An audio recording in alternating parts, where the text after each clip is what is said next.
الحمدللہ رب العالمین والصلاة والسلام علی نبینا محمد وعلی آلہ وصحبہ اجمعین، اما بعد۔ وراثت کے مسئلے میں آگ کرنے کا مسئلہ اور تقسیم سے پہلے کسی سے پوچھنا،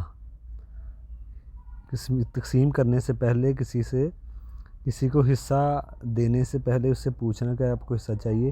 دیکھیں دونوں مسئلے آپ دیکھیں، پہلے تو نافرمانی کرنے والے کو بیٹے یا بیٹی کو آگ کر دیا جائے، یہ درست نہیں ہے، اس کا کوئی اعتبار نہیں ہے۔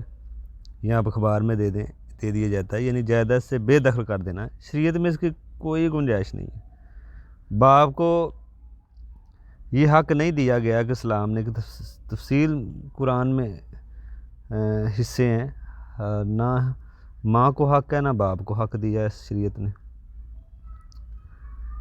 تو اگر کسی نے کہہ بھی دیا ہو ماں نے یا باپ نے تو اس کا کوئی اعتبار نہیں کیا جائے گا۔ اسے کہتے ہیں آگ کرنا، ترکے کی تعلق، یعنی کہ خدمت سے نہیں رکھا شریعت نے، اور یہ نہ ہی جس نے خدمت نہیں کی اسے کم ملے گا، ایسا نہیں ہے۔ اگر کسی نے خدمت نہیں بھی کی تو اس سے بھی حق برابر ملے گا۔ ہر ایک کے بچے کی ذمہ داری ہے، فرض ہے وہ ماں باپ کی خدمت کریں۔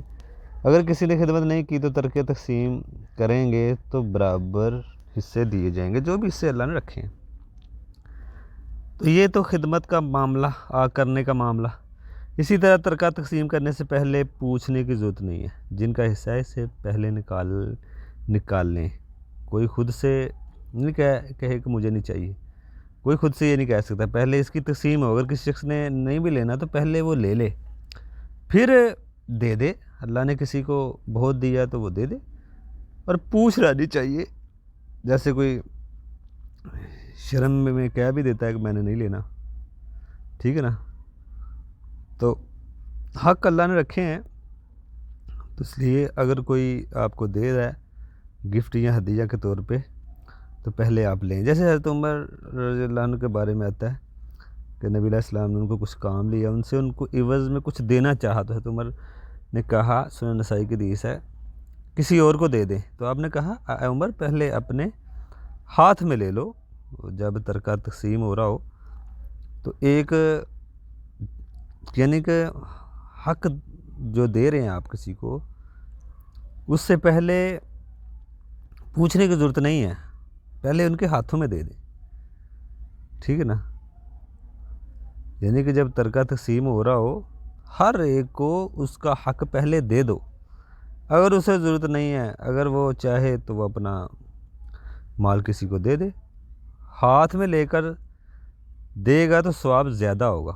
بعض لوگ اپنے شان دکھانے کے لیے اچھا نہیں سمجھتے، رشتہ داروں کو دینے سے دیتے ہیں اور اپنی شان دکھاتے ہیں، اور شان دکھانے کے لیے کہتے ہیں جی مجھے نہیں چاہیے۔ دیکھیں پہلے اپنا مال ہاتھ میں لیں، پھر آپ دیں گے تو آپ کو پتہ چلے گا۔ جب مال ہاتھ میں آئے تو محبت آتی ہے مال کی، اس میں حکمت یہی ہے، پھر آپ دیں گے تو آپ کو پتہ چلے گا۔ ایسے تو رشتہ داروں کو دینے کا دو راجر ہے، ایک تو صلح رحمی کا، ایک خرچ کرنے کا، لیکن اس کا طریقہ یہی ہے کہ پہلے آپ لے لیں۔ اور بہنوں کو بھی آج کل جو صورتحال ہے، بہنوں کو بھی لینا چاہیے، بھائیوں کو بھی خوشی خوشی دینا چاہیے، اور ہاتھوں میں دینے سے پہلے لوگ معاف کروا رہے ہوتے ہیں، یہ طریقہ صحیح نہیں ہے۔ آپ ان کے ہاتھوں میں دے دیں، جب وہ مال ان کے ہاتھوں میں آ جائے گا، 10-20 لاکھ 30 لاکھ جو بھی بنتا ہے، جب ہاتھ میں آئے گا پھر پتہ چلے گا وہ دیتی ہیں کہ نہیں۔ بڑا مشکل کام ہے جب پیسے بندہ سامنے دیکھ لے نا، کو 10-20-30 لاکھ نوٹ پڑے ہوئے ہیں ٹیبل کے اوپر، شاپر پڑا ہوا ہے، بڑا مشکل ہوتا ہے دینا، پھر پتہ چلے گا کون دیتا ہے کون نہیں۔ تو اس سے لوگ جانتے ہیں اگر ایسا کیا تو کوئی واپس نہیں کرے گا، تو صحیح مسئلہ یہی ہے۔ لوگ حق کو سمجھیں، حق سمجھ میں آ جائے گا۔ جو لوگ حق کو سمجھنے نہیں چاہتے پھر وہ حق کو سمجھ بھی نہیں سکتے۔ اگر کوئی حق کو سمجھنا چاہے، صحیح مسئلے کو سمجھنا چاہے تو اس کو مل جاتا ہے، چاہے کوئی بھی دین کا مسئلہ ہو۔ کوئی حق کو ڈھونڈنا چاہے تو حق مل ہی جاتا ہے، لیکن خود لوگ حق کو سمجھنا نہیں چاہ رہے۔ دوسرا، اپنا فائدہ دیکھتے ہیں، جس چیز میں فائدہ ہے بس وہی کو سمجھتے ہیں۔ دین کیا کہتا ہے، شریعت کیا کہتی ہے، اس کو کم ہی لوگ دیکھتے ہیں۔ تو یہ بات ہے، باقی انشاءاللہ مزید آگے بھی اس کے بارے میں دیکھتے ہیں۔